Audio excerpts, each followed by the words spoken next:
Your daily fix of women's mixed martial arts from the UFC, Invicta FC, Bellator, and one championship. Be in the loop, cause Golden State Media Concepts got you covered. Get your fix of women's MMA with Got You Covered on Golden State Media Concepts Women's MMA Podcast.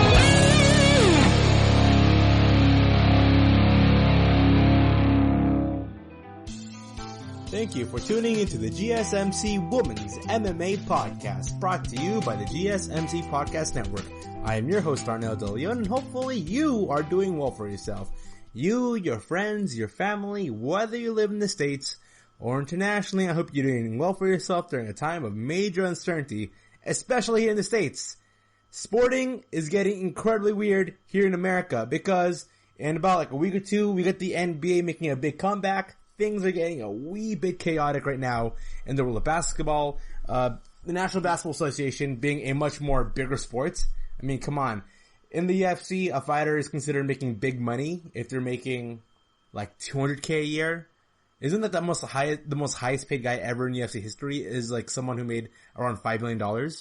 Compare that to the NBA, where we got players making upwards of $30 million, their base salary without any bonuses a year. 30 million base salary. Insane, right? Absolutely insane.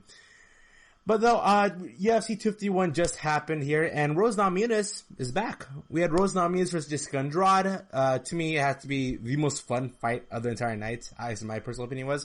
I say Rose Namajunas versus Jessica Andrade, along with Max Holloway versus Alexander Volkanovski, were the two best fights of the entire night. If you guys want to hear my opinion on the Volkanovski versus Max Holloway fight, I recommend listening to the regular GSMC MMA podcast. But right now, I'll be focusing primarily towards Rose Namajunas versus Jessica Andrade here. I'm going to try to pull up the fight stats here for that fight, because it was a very close fight. It really was. I had Rose Namajunas winning that fight. It was here's the thing.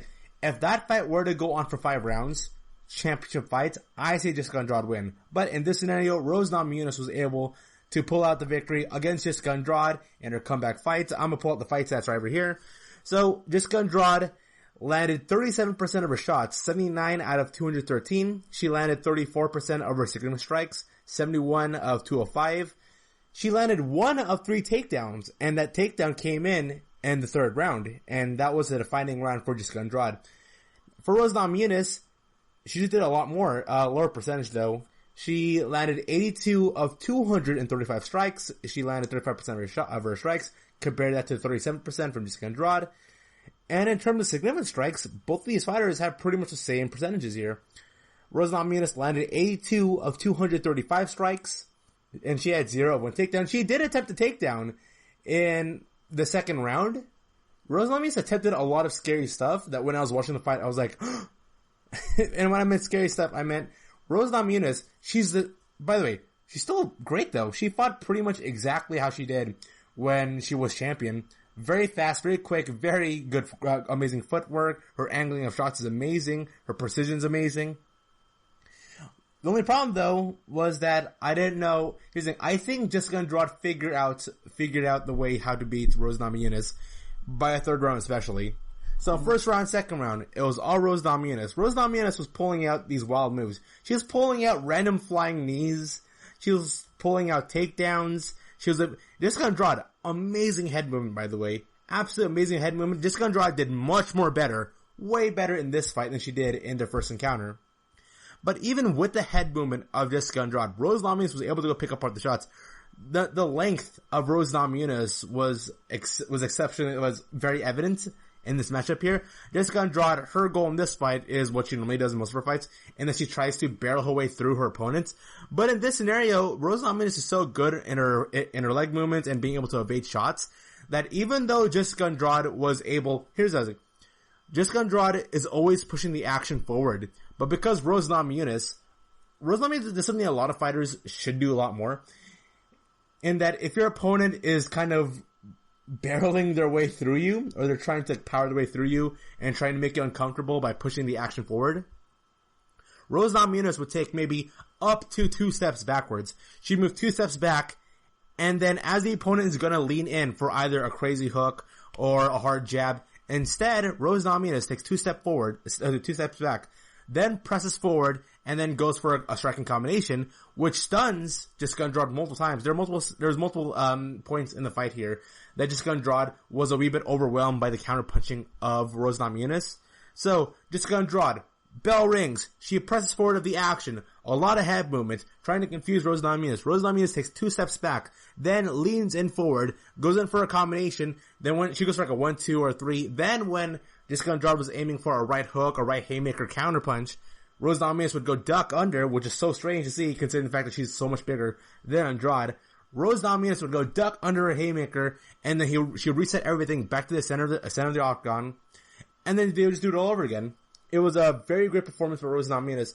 Problem though was that Jessica Andrade was able to figure out the movements of Rose Namajunas by the third round. And so first round, second round was all Namajunas. Namajunas, at least in my opinion, decisively won the first 2 rounds. Commentary team were talking about it. People on social media were talking about it. Rose Namajunas was on fire. She did great in the first 2 rounds. And then the third round happened. And by the third round, Rose Namajunas' cardio began to, a little bit swindle off. Her movement became just a little bit more predictable. She was also a lot more passive.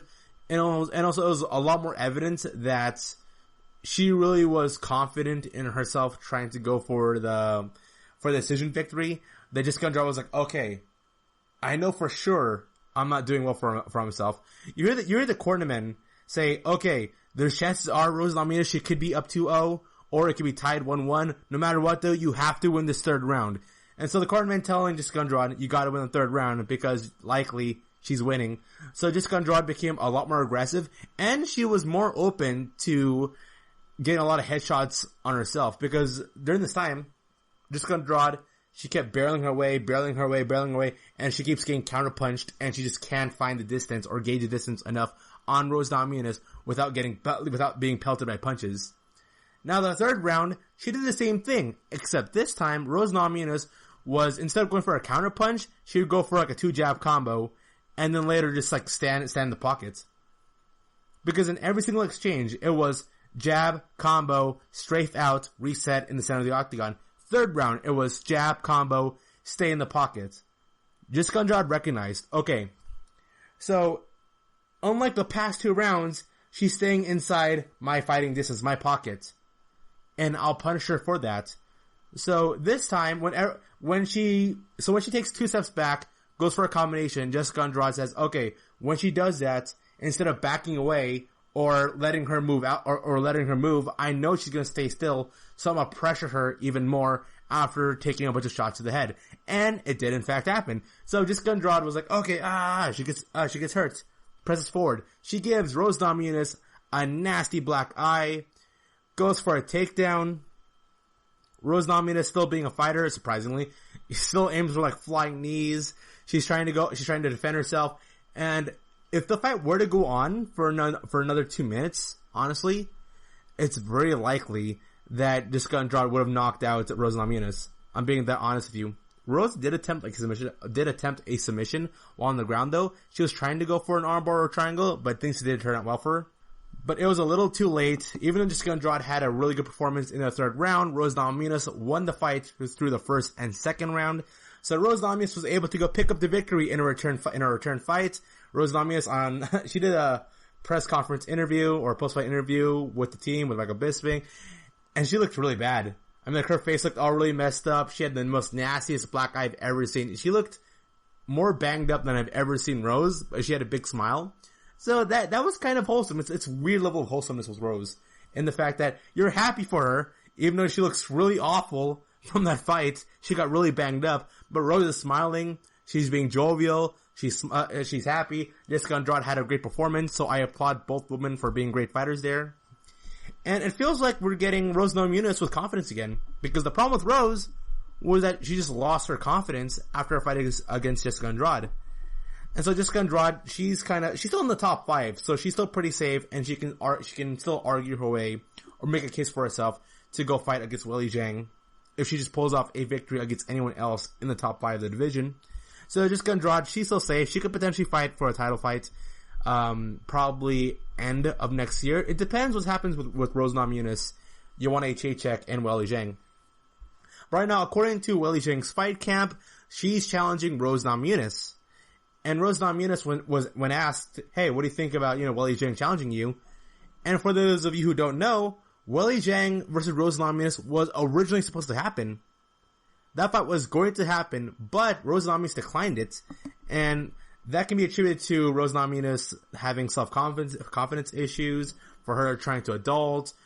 She's gone extensively in her interviews about how this year and a half was mostly focused on her trying to be a grown adult, trying to move on from her family, trying to be independent of herself. Because Rose Namajunas, she's only 26 years old. She's only 26. She's a really young girl. She's still in that weird period phase of trying to figure out on who she is, which is so weird because that's like high school and college level stuff. But Rose Namajunas, she's not a regular person, right? So now it's expected we might see Rose Namajunas against Weili Zhang happening. If the fight were to happen, I'm going to tell you right now, it could be a contender for Fight of the Year. Same as Joanna Jędrzejczyk against Weili Zhang. Will that fight happen sometime this year? I doubt it. I really doubt it. And it's not because Weili Zhang or Rose Namajunas are ducking from the fight camp. It's because, well, will there be a second wave of COVID-19? What's happening here? For those of you who don't live in California, the 24-hour fitness gyms, which is where I always go. I always go to the 24-hour fitness gym around like super early in the morning. I mean like 2:30, 3:30 in the morning.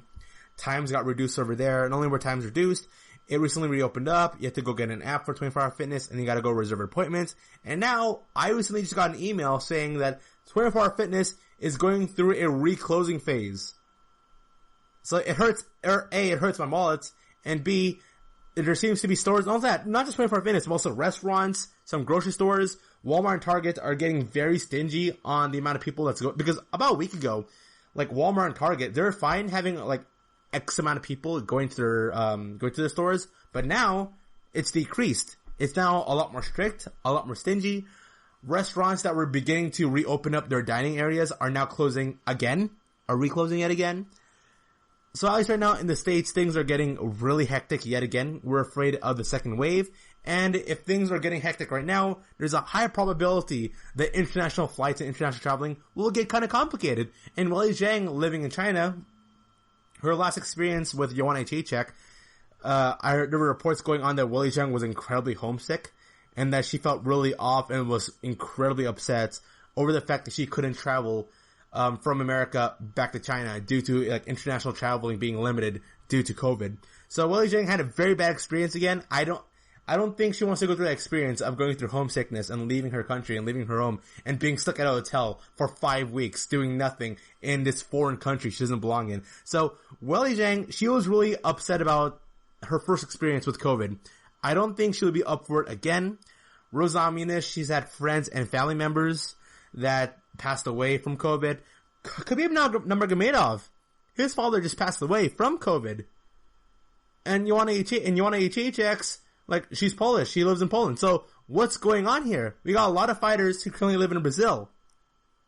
Alright then, international flighting is very different, very strange right now. We're unsure what the current status is of America and of the States as it pertains to COVID-19. We don't know when these fighters are coming back. Rose Namajunas, it hit her hard. It hit Weili Zhang hard. It hit Jessica Andrade hard. It hit a lot of these fighters hard. Every single fighter that's been interviewed about COVID-19 has all said that it's difficult to make weight. It's difficult to make weight. It's difficult to train. It's difficult to go and, spend time with your family. It's difficult to get your mindset, your mind focused on towards fighting. It's a very bizarre time right now in the States as it pertains to the fight game that I honestly cannot predict what can happen in the future. There was an interview that happened with El Hawani and Brett Okamoto where they said, you know what? It's hard to predict what can happen in the future. Anything can happen. Like Jorge Masvidal against Conor Usman. Nobody would predict that happening. Nobody could predict that happening. Nobody could predict Conor McGregor so retiring again. Nobody could predict Colby Covington being gone for pretty much a year. Things are complicated right now. I'll like to see Weili Zhang against Rose Namajunas. It's very likely that matchup will happen sometime middle next year. At least early next year or middle next year. I just don't see either of those two fighting this year. I'd like to see Jessica Andrade versus Joanna Jędrzejczyk. I think that fight will be absolutely amazing and stellar. Now, will that fight happen anytime soon? I don't know. Joanna Jędrzejczyk, Last time we saw her, she said she's taking a break from the fight game. We don't know what the status is for Tatiana Soares and Nina Ansaroff. So just right now, she's in a limbo game. She's waiting for opportunity. I don't know what's up with her next. I don't see her fighting against Claudia Cadelo or Carla Esparza. So, just like everyone else, she has to wait until this whole COVID-19 blows over and everything becomes consistent yet again. You're listening to the GSMC Women's MMA Podcast. Coming back right after the short break here. See you soon. Check out the show that's built on the MMA. From the UFC to extreme cage fighting, they got the fights covered. Check out the GSMC MMA podcast. Get the latest news on past or upcoming fights. Join us as we talk to and about some of the biggest names in the MMA, past, present, and future. When it's the fight game, there's just one show to check out. GSMCpodcast.com/MMA-podcast. Don't forget to like them on Facebook and follow them on Twitter. Visit GSMCpodcast.com for more info.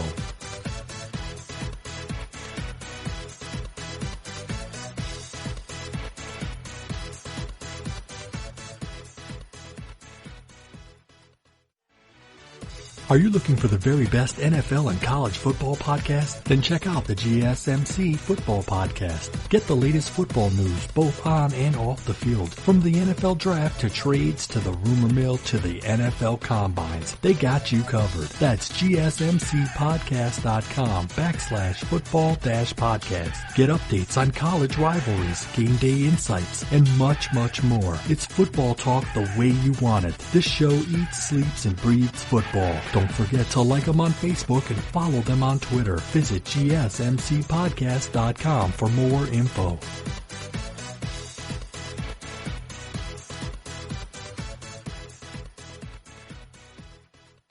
And we are back.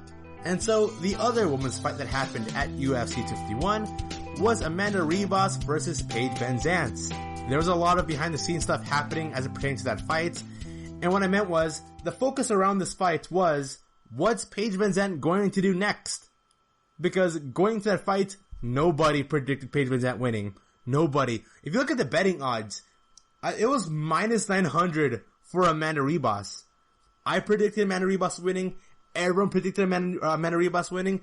In an interview, Paige VanZant said, you know what? Win, lose, draw. Honestly, I don't think it's going to affect how much money I make as a free agent. Because for the past 2 years, especially leading up to this fight, Paige VanZant was doing interviews, constantly talking about how much money she made on Instagram, talking about how much money she can make in another organization, talking about how much money she can make doing something else, talking about how little money she makes as a UFC fighter. According to Paige VanZant, she said she makes more money by promoting stuff on Instagram than she ever did as an MMA fighter. And I'm thinking about that, and I'm like, wow, Paige, dang, well, someone doesn't seem like she enjoys her job. And so, for the Paige VanZant versus Amanda Ribas fight, that was the complete opposite for Ribas. Because for Ribas, in her interviews, while Paige VanZant was talking about her being a free agent, her going to another organization, her going towards a career in acting, or movies, or modeling, Ribas was just solely focused on, you know what? I want to be like Amanda Nunes. I want to go. She had a very extensive interview, and she expanded upon this, where she says, "I'm happy to fight against Paige VanZant because she's a big name. After that, I'm gonna fight someone else. Then I'll fight my way into the top 10. Then from top 10, fight someone in the top 5. Then I'm gonna go and fight the champion, defeat that champion, then go to another division, work my way up into getting that belt, and become a double champion, just like Amanda Nunes." Alright, so Fighter A has expectations to become one of the greatest women's fighters of all time, to be just like Amanda Nunes. Fighter B, you know what? I can make a lot of money doing other stuff, you know. Who's gonna win? There's a reason why Ribas was minus 900. She was the favorite coming in, and she completely smoked Paige VanZant. I'm gonna pull up the fight stats right here, but the fight stats were very ugly. They looked really bad for Paige VanZant. In the post-fight press conference, when somebody was asking Dana White, hey, what do you think about Paige VanZant, you know, considering to be a free agent? And Dana White, not upset at all. whenever someone is complaining about money, Dana White becomes vocal about it, saying, hey man, you got paid. But for Paige VanZant, he's like, oh, you know what? It's a good thing if she was a free agent, actually. Yeah, she should try to be a free agent. Not holding back. She's perfectly fine. It's like, if you've ever owned a pet, before, like you own your pet dog, your puppy, or your cats, and then you tell the dog, okay, just go. Like, let's ignore that scene from the One Dog movie where you're all crying, you're releasing your dog. No. Dana White's the owner here. He releases his pets, like one of his pets, one of them being Paige VanZant, and he's like, man, yeah, you're free. You can go. Yeah, do whatever. You can come back if you want, but you can do whatever if you want. Yeah, Dana White, he's not upset or sad about Paige VanZant leaving, which is weird because Paige VanZant, for the longest time, like, it's hard to talk about Paige VanZant without talking about how marketable she is or how much potential she has for being a major superstar. And things have been so rough for her for the past couple of years that I believe Dana White and the UFC just lost faith on Paige VanZant, and they're perfectly fine for her just walking away.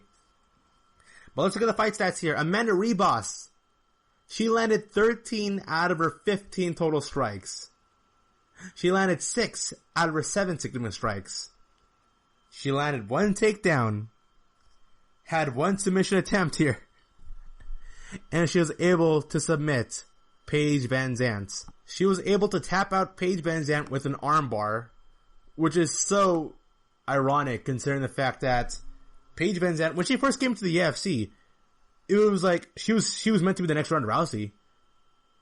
That's how it is. People weren't talking about Joanna Jacek. People weren't talking about Weili Zhang. People weren't talking about Amanda Nunes. Nobody was talking about Valentina Shevchenko. She was still fighting at the same time as Paige VanZant coming in. But the idea was, oh man, after Ronda Rousey, it's Paige VanZant. She's a great fighter. She's just like Ronda. And then she came in. She had a couple good victories. She actually had some submission victories. She had a pair of submission victories coming when she made her debut in the UFC. And now she's possibly leaving the UFC from an armbar submission move. That to me is just poetic. It really is. Now I'm happy for it. I'm not bagging on Paige VanZant. I'm just saying it was hard for me to cheer for Paige VanZant in this matchup, considering that she didn't even want to be there. She just wanted to knock out her contract. And so okay, let me pull out Amanda Paige VanZant stats here, because she completed 4 out of her 6 total strikes. She landed 3 of 5 significant strikes. And then that's about it. Paige VanZant, you made your $46,000 by attempting 6 punches. You got tapped out. You lost in just 2 minutes and 21 seconds. I don't agree with Paige VanZant's assessment here, because Paige said, win, lose, draw, it's not going to affect how much I'm worth. And I'm looking at this right now. How much value does Paige have? Okay, how much value does Paige have in the UFC? Not that much. If I was the UFC and Paige VanZant is asking for money and she's demanding more money, I would deny her that. I'd be like, why should you be rewarded even more money, considering the fact that with the money you've acquired so far, you didn't do much with it? So I say right now, she's gonna go to one championship, she's gonna go to Bellator championship, or you know what? She can do modeling, she can do acting. After the fight happened, I went online, I was looking like, what were people's thoughts on Paige VanZant leaving? And immediately, I saw like Renee Young, one of the announcers for WWE, she tweeted out and said, hey, Paige VanZant, you'd be great for the WWE. And I started thinking, oh my gosh, she'd be perfect for the WWE. And the WWE would pay her a lot of money. Yeah, without a doubt about it. The WWE would pay her a guaranteed 6 figures for her to participate a couple times a year. Paige VanZant fits perfectly for what Vince McMahon wants in a woman's wrestler. And it doesn't matter. Here's the thing about pro wrestling that people need to recognize. It doesn't actually matter what your career was in the world of mixed martial arts. It really doesn't. as long as you have something that's worth bragging about, like for instance, Jake Hager, his Bellator career is pretty much a joke, alright? It's a joke. Jake Hager is not, okay, it's hard for me to be mean for Jake Hager here, because he went to the octagon, he put his life on the line there, he was able to, he knows how to fight, he knows how to wrestle, he's a competent fighter, but he's nowhere near the elite. He's nowhere near the elite, and he's nowhere near being, you can't even say, oh man, he's a good competitor in the Bellator heavyweight division. You can't even say that. Because Jake Hager's MMA career pretty much is it's not all that impressive. But in AEW right now, the organization All Elite Wrestling, they're always hyping up Jake Hager being, oh man, Jake Hager, he's an undefeated MMA fighter. Wow. And me being an MMA fan, just laughed at that. It was a complete joke. Ronda Rousey's biggest weakness is her striking. Her best thing is her grappling ability. But then in the WWE, she's like this expert strike. Of course, yeah, objectively speaking, she is a better striker than everybody in the WWE. But we're talking about in kayfabe storyline here. It makes no sense. It's complete Looney Tunes carny world as it pertains towards MMA fighters making the transition into pro wrestling. It doesn't make all that much sense there. But if Paige VanZant wants to be a WWE wrestler, I can guarantee you she'll make a lot more money. She'll make a lot more money participating in the WWE. She's going to go through a lot less injuries. She's going to do a lot less work for the WWE. And also, it'll give her more opportunities. It'll give her more time to go be an actress or be more of a model. There is modeling in the WWE. And also, you're going to be part of a TV show called Total Divas, which is, WWE has a show for the women's wrestlers where they get, it's like Keeping Up with the Kardashians, except with pro wrestlers and they're women, but they don't spend that much time in the wrestling ring. It's just them talking about their life and all the drama in their own life. It's very strange. But Paige VanZant, I can imagine her being in that position. And if she can make a lot of money and become even more successful from this point on doing something else, then good for her. Though, amazing for Amanda Ribas. Amanda Ribas is competing in the women's flyweight rankings, and another fighter that I'm very excited about is Maria Agapova. Two fighters you should go look out for the women's rankings right now would have to be Amanda Ribas and Maria Agapova. And also Cynthia Calvillo. Even Cynthia Calvillo, she's like number 3 or number 2 rank right now in the flyweight division. Yeah, she's about number 3 rank right now, but she's still kind of a newcomer or kind of new in the UFC popularity spectrum. About 3 fighters you guys should look out for. Cynthia Calvillo, Maria Agapova, and Amanda Ribas. Those 3 fighters, I'm telling you right now, are going to be huge, major, big names in not just the fight division, but all of like women's like mixed martial arts. And I can guarantee you that Agapova, if you just look at the physicals, amazing. She completely steamrolled Marilla Santos. She destroyed Hannah Cyphers. If you haven't seen Agapova's performance against Hannah Cyphers, I recommend you do so. And there's no way you cannot watch that fight and be like, oh my gosh, wow, dude, she's gonna be a beast. She's gonna be unstoppable. And she's like, I think she's like younger than me. She's 22 years old. She's only 22 years old. She's a young girl. She should be competing. I'll be honest. Maria Agapova should be competing in the women's featherweight rankings. Women's featherweight division. But the women's featherweight division right now, it's pretty much empty. It practically is dead. Or she can compete in the women's bantamweight rankings, but the fact that she's competing in the women's flyweight rankings, as big and as huge as she is, oh man, Agapova, she's gonna destroy people. But I'm looking at this right now, who's competing on who right now? So, I'm looking at the rankings right now. I'm gonna do a special, like, live reaction towards Molly McCann versus Talia Santos, because with the way how my schedule is working right now and how the UFC schedule is, I'm practically doing the podcast episodes at the same time as UFC events are happening, and I'm afraid of doing a podcast episode a day of or do right before the actual UFC event happens, because I might miss something really important. So for today's podcast, I'm going to do it for the first time ever. I'm going to do like a live reaction towards a fight, and that's Molly McCann versus Talia Santos. It's the only major women's fight that's happening in the main card. So I'm going to do that one. Amanda Ribas, who's her next possible matchup here? I think it's way too early for Agapova versus Ribas. I think that's a huge money fight that the UFC can go save for the future. A fight that did just finish right now, because as I'm talking, the UFC Fight Night event at Fight Island is currently happening. One of the fights that just finished today at Abu Dhabi Yas Island was Liana Jojua against Diana Babita, and Jojua was able to win with a submission victory with a armbar, and I'm telling you right now, in the fight, oh man, she just steamrolled Babita. It's like, bell rings, immediately, Jojua just dives in, just like a homeless person, just bum rushes through, goes in for a crazy armbar victory, a really painful armbar victory, and Jojua steamrolls her competition.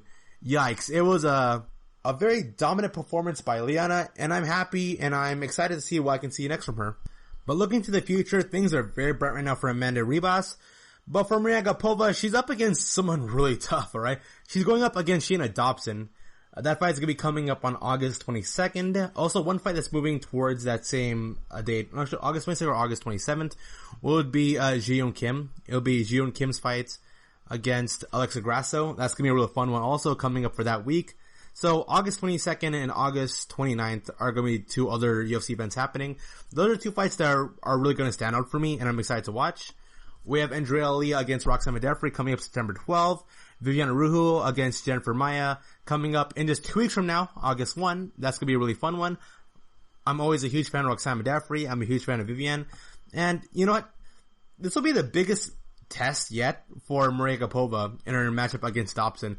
Dobson's a really tough one. Although Dobson's, her record doesn't say all that much. She's 3-4 in her MMA career, 1-3 in the UFC. But she's tough. She's a tough veteran of the sport, and it'll be exciting to see how Maria Agapova will adjust herself to Shayna Dobson's game. So you're listening to the GSMC Women's MMA Podcast, coming back right after a short break here. See you soon. Tired of searching the vast jungle of podcasts? Now listen close and hear this out. There's a podcast network that covers just about everything that you've been searching. Hey! The Golden State Media Concepts Podcast Network is here. Nothing less than a podcast bliss with endless hours of podcast coverage. From news, sports, music, fashion, cooking, entertainment, fantasy, football, and so much more. So stop lurking around and go straight out to the Golden State Media Concepts Podcast Network. Guaranteed to fill that podcast itch. Whatever it may be. Visit us at www.gsmcpodcast.com. Follow us on Facebook and Twitter, and download us on iTunes, SoundCloud, and Google Play.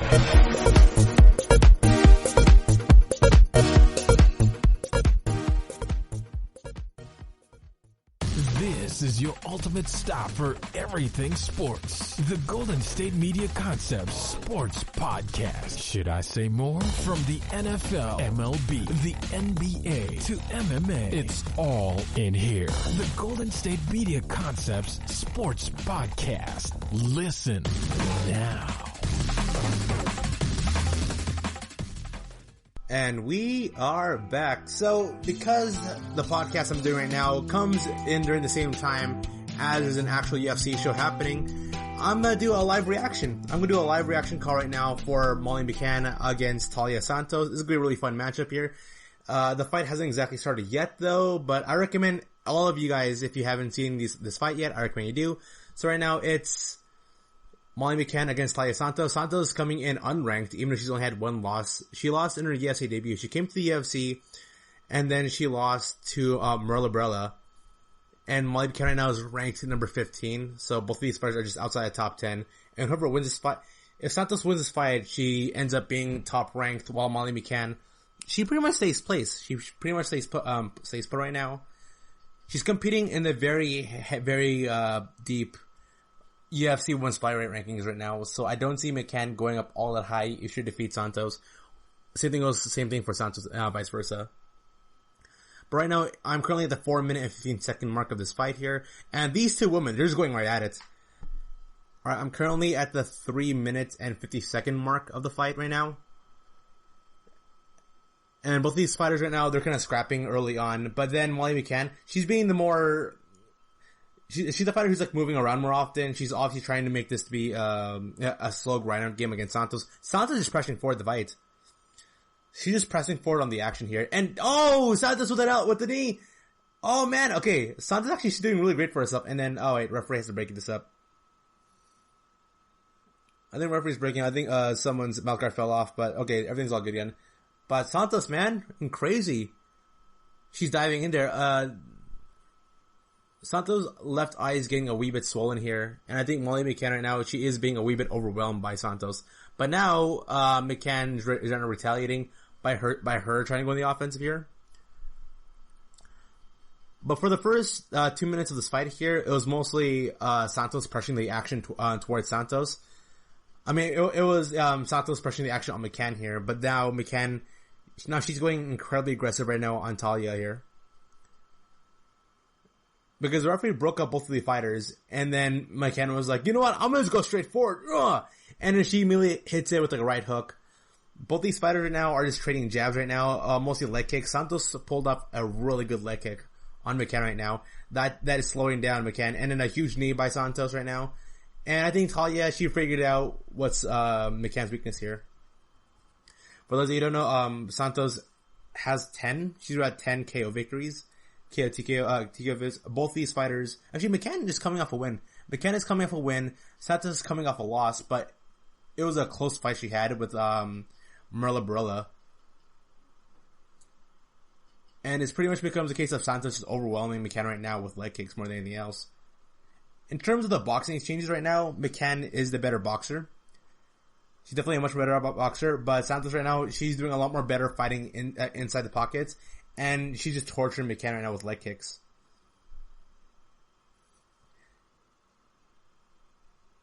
So right now, McCann right now, she's grabbing onto Santos. She's pressuring her right now onto the cage.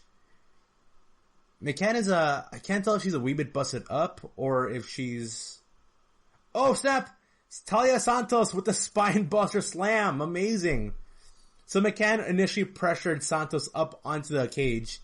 Then Santos was able to reverse that, hook both of her legs, toss her in the air, and then bring her back down for a spine buster. Wow.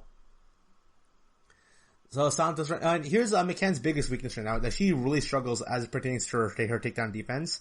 In her career, she's only defended 50% of her takedowns, and a lot of her fights that end up with her losing involves her being taken down. So about McCann here, she was able to bring herself back up, but Santos right now, she's mostly a striker first, grappler second. So in terms of grappling, both these fighters aren't, of the elites, but they're doable. But yeah, Santos here right now, she's pressuring McCann a lot here through knees. McCann was able to stand back up from her back on the cage, which is very impressive, considering that Santos actually had McCann's back. Santos had McCann's back, but McCann was able to stand up from here, and then she was able to throw in like some insane knees. And at this point, I'm at the 3-second mark of the first round. Both fighters are getting incredibly tired right now. Santos has McCann's back here, but no, now she's back to clinching the front. And for this round here, I give to Santos. I do so. Santos was winning the first minute and a half of the fight, in my opinion. Then there was a brief minute and a half of McCann winning the fight. And then we got another takedown. Another takedown from Santos to McCann. McCann's biggest weakness, being able to defend herself. And she's scoring some points here. McCann isn't defending herself properly. And the first round is over. Alright then, commercial break is over. We're now going towards the second round.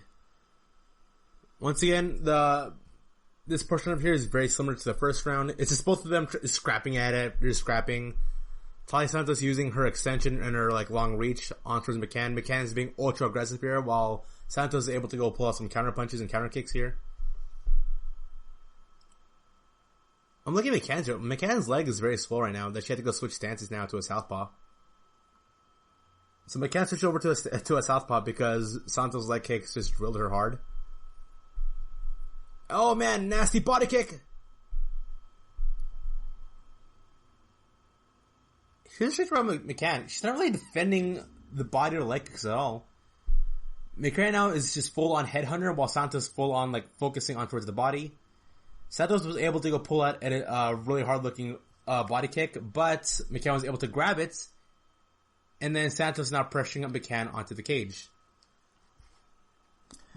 The fight stat showed up in the bottom left there that McCann, she had 20 more head strikes than Santos, but Santos overdid it more on the leg kicks and the body shots. Really not sure how the judges are going to score this one. I know for sure Santos won first round, though.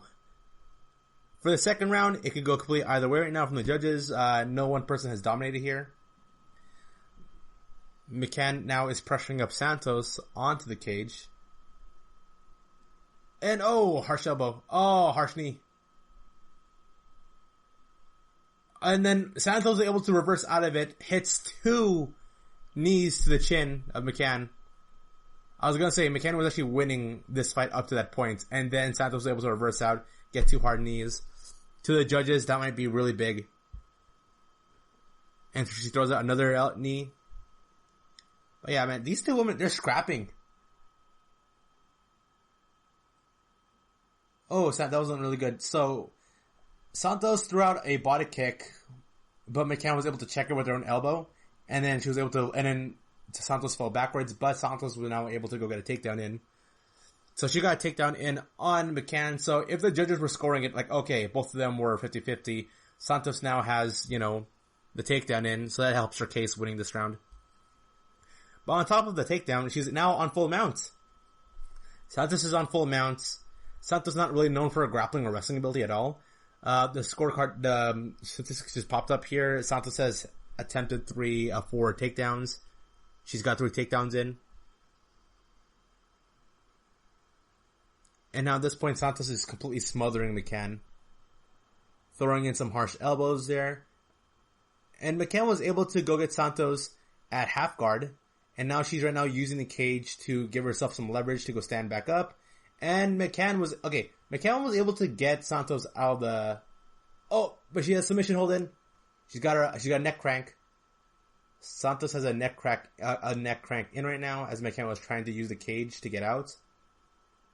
And here's the thing.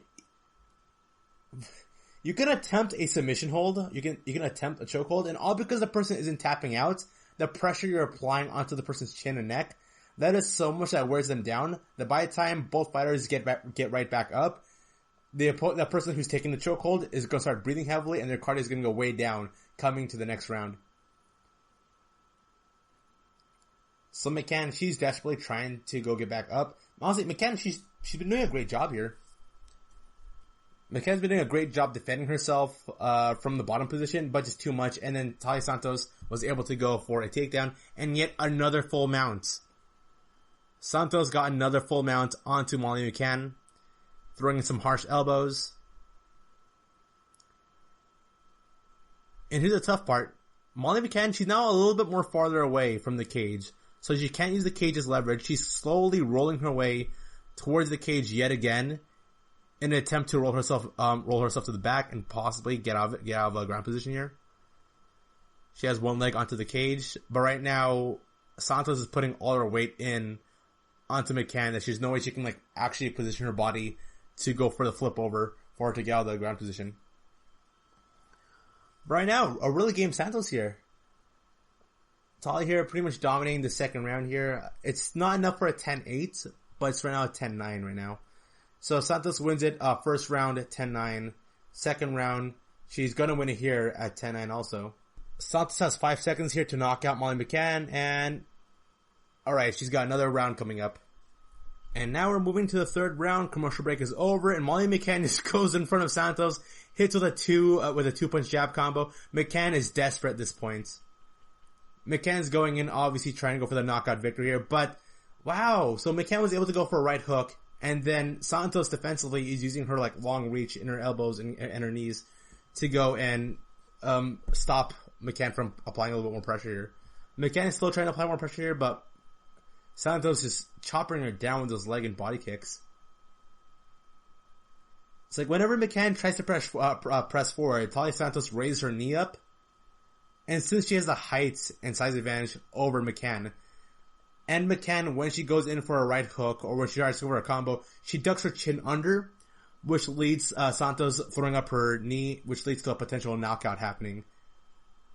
So McCann is a lot more hesitant now from this position. Now she's aiming for jabs.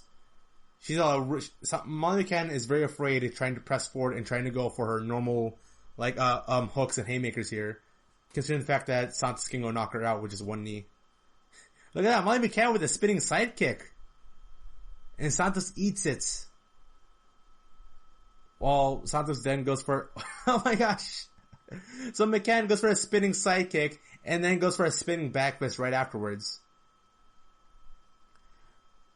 So McCann, she's trying to tank her way to victory here. She's trying to tank on Santos while Santos is trying to like just pressure her off. I don't think this fight's going to end via KO or TKO. Contrary to Santos' record here. It mostly looks like Santos now is trying to go for the decision victory here because throughout this entire third round, it's mostly been McCann applying the pressure forward while Santos trying to kind of play keep away here. She's playing keep away. Oh, but now Santos now applying the pressure on towards McCann. I think a part of herself is recognizing, okay, so might be losing the third round here if McCann applies the pressure, and then Santos goes in for a double leg takedown. She's now aiming for a single leg, now has control of her onto the cage.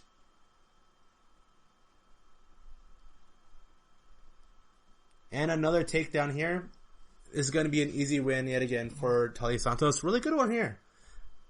With the way how the fight is going right now, with McCann fighting as reckless as she is, she's going for an armbar from the bottom position, but she's not getting anything from here. She's trying to get out here, but Talia Santos, she's got half guard in. She's got half guard. She's throwing in some ground and pound punches over here. The fight stats show up in the bottom right here, and Talia Santos is 5 of 7. She successfully got 71% takedowns. Now Santos right now is currently on side control. She's throwing in some like small little jabs, trying to work her way up. McCann was able to, she's on her knees. Oh man, the power, the size and power advantage of Santos. McCann was able to get on her knees. She almost got up. But Santos just grabs her, pulls her down. But, I kind of respect McCann here. Well, I do respect McCann here. McCann is trying to go for an up kick KO right now. She's going for an up kick KO from the bottom position. It's not really working all that well. Time right now is being run down.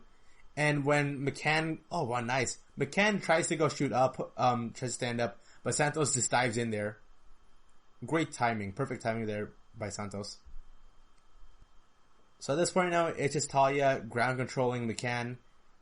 McCann now, I think she's way too gassed. She's desperately trying. She really is. She's going to try to lean on the cage. Here's something that people need to recognize about wrestling on the cage. You might find it really boring, but you do need the cage to give you some leverage to go use to stand up. Like the cage works both ways in that it might look like your opponent has control over you when you're being pressed up on the cage, but you're also preventing an actual takedown. So it's like a double-edged sword. We got to choose. Like, what are you choosing? Are you choosing to lose the fight through them pressuring you onto the cage, how Kamaru Usman pressured Jorge Masvidal, or are you gonna let your opponent take you down? So Santos right now just working. She got full mount. She's got full mount yet again. She's gonna do some ground and pound here, and she's probably gonna ground and pound her way to victory over here. Santos still ground and pounding over here, applying pressure, and that's the end of the third round. Coming back after a short break here.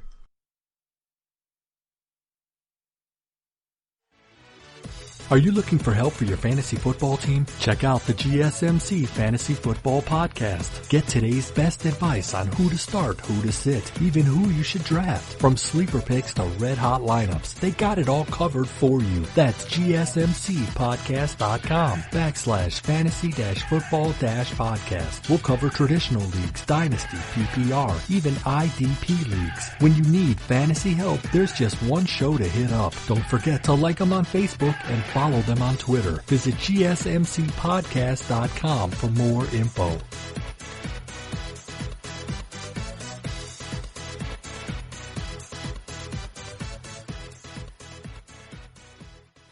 And the judges' scorecards are in right now. Talia Santos is obviously going to win this one. Really, honestly, it's a great performance by Molly McCann. She tried it.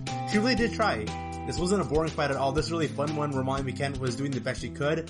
But the advantage came in towards Talia Santos with her reach and her leg kicks. And it is official. Talia Santos was able to pull out the victory. She defeated number 15th ranked Molly McCann. And now Santos, coming from this fight, has to be officially ranked. So welcome to the rankings here, Talia Santos. I'm happy for you. Molly McCann, you did your best. You really did so. It just, Talia Santos was just a little bit more better than you. Was there anything Molly McCann should have done better there? I guess she could have prepped up more on the defensive end with her wrestling.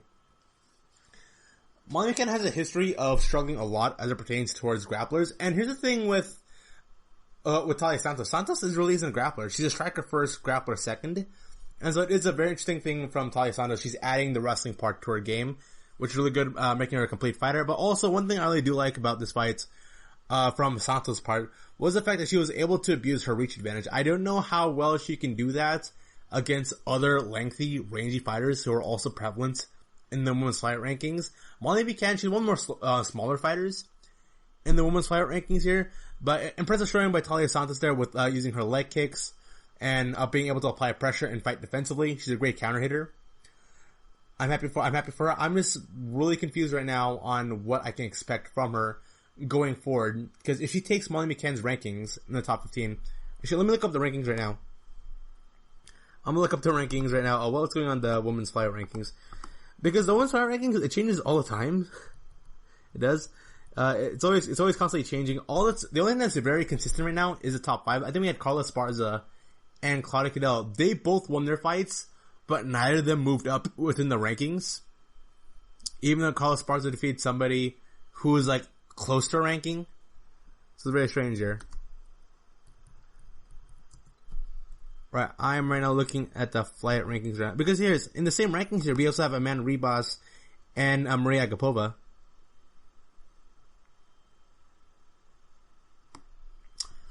Right, so another one would be, this one, Gillian Robertson. This could be a really fun one. We got Gillian Robertson being a potential matchup. Macy Barber. Maria Agapova is going to fight against Shayna Dobson. I'm expecting Agapova to win that. From what I'm seeing right now, what I think would be a good matchup, a really fun matchup to release,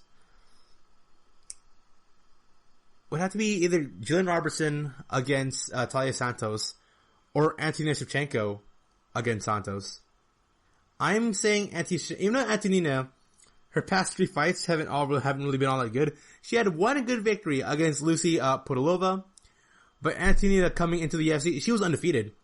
Antonina Shevchenko was undefeated coming into the UFC, and she was really expected to go and dominate and steamroll the competition and make her way up into the top 10 of the rankings.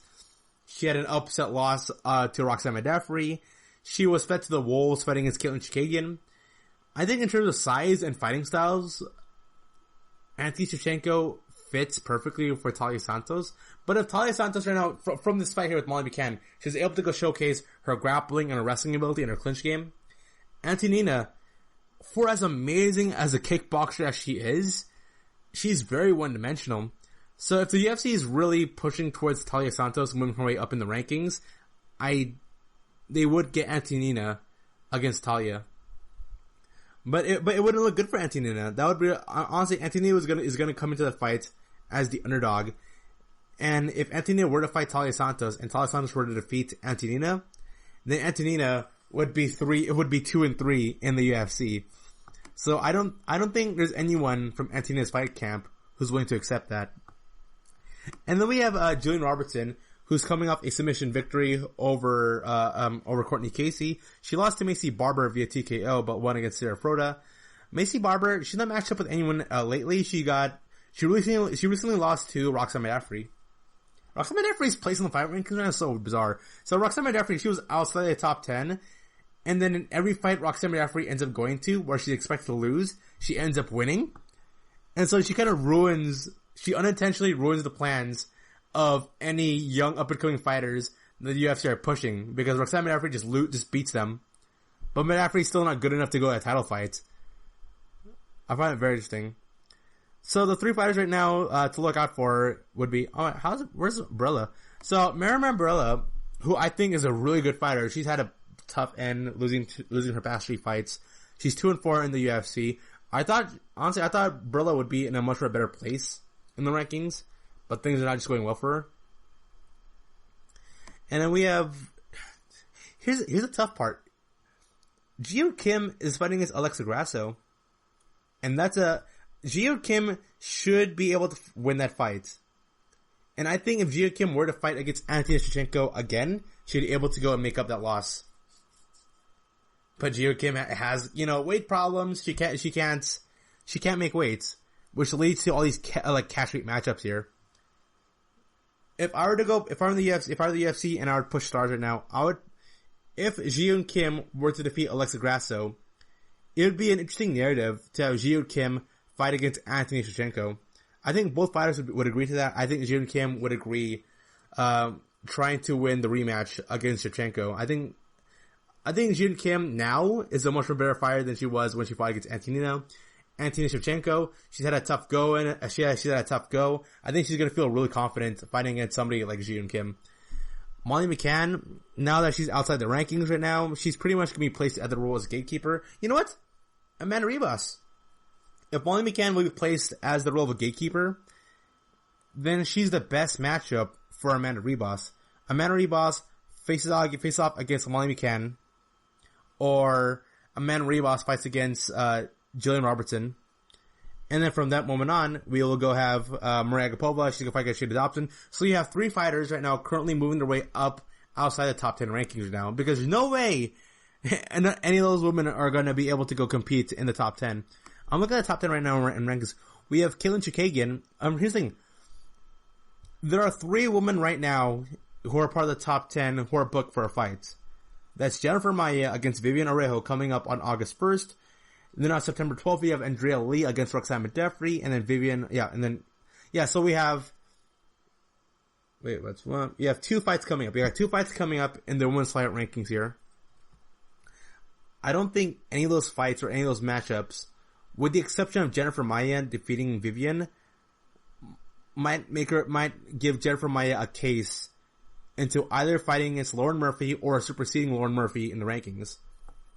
And if that's the case, then the unofficial top 5 rankings here, we'd have Valentina Shevchenko being the champion, Kaylin Chukagian, Cynthia Calvillo being a huge underdog and a dark horse in the division. We'd have Joanne Calderwood, and then Jennifer Maia. Lauren Murphy has had a really good run, but right now, if I were to book for the UFC, I would say Lauren Murphy against Cynthia Calvillo. That'd be a really great matchup. Lauren Murphy, after being a gatekeeper for a couple of years for the UFC, is in a 3-fight win streak. She's right now currently 4-4 in the UFC, but she's had good wins over Mara Barella. And when Mara Barella came with a lot of hype, Andrea Lee when she's in a win streak, and Roxanne McDaffrey when she was part of the top 5 in the rankings. So Lauren Murphy is in a good place right now.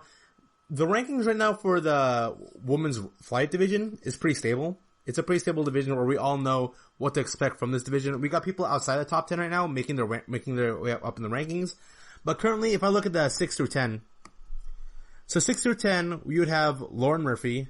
We would have Jessica I. Jessica I had a really tough performance against Cynthia Calvillo. Roxanne McDaffrey, who has to be she's one of my favorite fighters in the UFC, but she's pretty much playing the role as a gatekeeper at this point. And then Vivian Rujo is expected to lose to Jennifer Maia. Alexis Davis, who's number 10th ranked right now, is in a 3-fight lose streak, but she's still ranked number 10. And she's ranked number 10 right now because of her cumulative years. And her MMA career makes her 19-10 right now in the UFC. So yeah, the fight rankings right now are very interesting. The top 5 right now is pretty stable. When COVID-19 goes away, hopefully COVID-19 goes away, and things become a little bit more stable for the UFC, at least in the midpoints of 2021, we can expect more better results, and we can expect more people outside the top 10 moving up in the rankings, while people from 6 or 10 are going to starting to be bled out or being pushed away from the rankings here. All right, let's look at the other rankings here. So in the women's strawweight division, currently there's only 1 fight coming up in the women's strawweight division, and that's Carla Esparza against Marina Rodriguez. I said it before. I said it all the time. Carla Esparza's performance against Michelle Waterson was so unimpressive that there was no way that would bump her up to a fight against anybody, even in the top 5 rankings. I don't think Carla Esparza should fight against somebody like Nina Ansaroff or Tatiana Soares or Jessica Andrade. And Chael said it best, and a lot of people agree with him, in that the women's strawweight rankings from 1 through 5 is incredibly stacked and is so good that there's no way you should pay attention to anybody 6 through 10 or outside the division. We have really good matchups. We got really fun matchups there. We got notable names. We got, interesting, Alexa Grasso and Amanda Ribas also compete in the strawweight division. Amanda Ribas has talked about it, where she wants to go compete in 2 different divisions here. And it's so strange. It really is. Alexa Grasso competes in the, I guess that's why it happens. So Alexa Grasso, she's competing against Jiyoon Kim, while Grasso competes in the strawweight division, while Jiyoon Kim competes in the flyweight division. So it's a very strange shape here. Claudia Cadella, who was expected to fight against Carla Esparza, that fight's not going to be happening. That fight got scrapped right now due to COVID. So I kind of feel bad for Carla Esparza, but at the same time, not really. Because Esparza against Marina Rodriguez, if Esparza were to lose against Marina, then Esparza has to be number 10. Then we might see Carla Esparza against TCA Torres being a real possibility, or a real matchup happening here. A really fun one for me. Michelle Waterson against Angela Hill. That's gonna be a fun fight. Because we got 2 very underrated fighters who I felt like should have won their initial fights, and that fight's not gonna happen. Oh damn, I'm looking straight up. We have a lot of fights coming in the strawweight rankings here. Alexa Grasso versus Jiyoon Kim, Angela Hill against Michelle Waterson, Livia Renato Souza against Ashley Yoder, Felice Herrig against Verna Janarova. That's a good tough one. If you guys haven't seen Verna Janarova fight, I recommend you do. She's a real fun treat. She's a real fun treat, and I expect her to defeat a veteran in Felice Herrig. We got Amanda Lemos against Mizuki Inouye. That's going to be a real dark horse great fight there. And then Nadia Kasim against Miranda Granger. Nadia Kasim should win that fight. And so what is coming up next for Fight Island for these women's fighters? Well, we have Ariana Lipsky against Luana Carolina coming up at UFC Fight Night. Figueiredo versus Joseph Benavidez 2 coming up on July 18th. It's 3 days away from the time of this podcast recording here. Then we have Carla Esparza versus Marina Rodriguez. That's going to be a real fun one. And then at August 1st, we have Holly Holm versus Irene Aldana being the main event for UFC Fight Night Holm versus Aldana. That's going to be a real fun one. I'm looking at this fight card right now. It's kind of empty. That's the weird part. We got a fight card coming up in just 2 weeks time, and this fight card is lacking fights. So I don't know how the UFC is going to pull this off, but as usual, they will somehow be able to go get fights in there. I'm excited for it, and I can't wait. All I gotta say is thank you for being a great audience to those who have been listening. I have to say thank you. Thank you for listening to the GSMC Women's MMA Podcast, brought to you by the GSMC Podcast Network. I'd like to ask you, please remember to subscribe to the show and write a nice review. That really helps us. Also, please follow us on Facebook, Twitter, and Instagram. Thank you, and have a good night. You've been listening to the Golden State Media Concepts Women's Mixed Martial Arts Podcast, part of the Golden State Media Concepts Podcast Network. You can find this show and others like it at www.gsmcpodcast.com. Download our podcast on iTunes, Stitcher, SoundCloud, and Google Play. Just type in GSMC to find all the shows from the Golden State Media Concepts Podcast Network, from movies to music, from sports to entertainment, and even weird news. You can also follow us on Twitter and on Facebook. Thank you, and we hope you have enjoyed today's program.